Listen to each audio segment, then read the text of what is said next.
क्या आपको कभी किसी ने बुरा भला सुनाया है? मुझे तो बहुत सुनाया है। और जब भी कोई हमें ऐसे बुरा भला सुना जाता है तो जाहिर सी बात है हमको अच्छा तो नहीं ही लगता।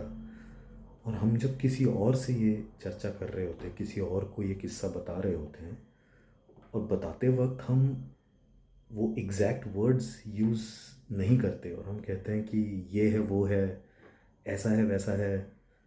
तो जब जब भी हम ये है वो है, ऐसा है वैसा है, ये कहते हैं, तो हम एक एट्सेट्रा टेरिटरी में चले जाते हैं। I call it an etcetera territory. क्यों?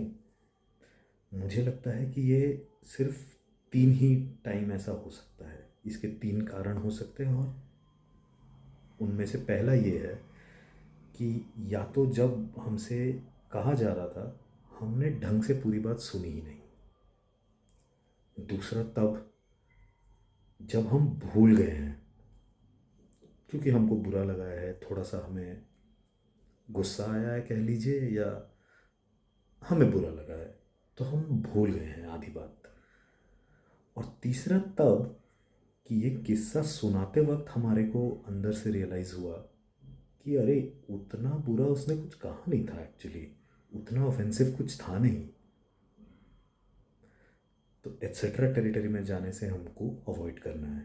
हमको ध्यान से सुनना है कि कहा क्या जा रहा है, और उसमें से कुछ अगर ऐसा लगे कि फीडबैक जैसा है जो हम सुधार सकते हैं, तो उसे फीडबैक की तरह ही लेना चाहिए और सुधार लेना चाहिए। कोशिश तो करनी चाहिए।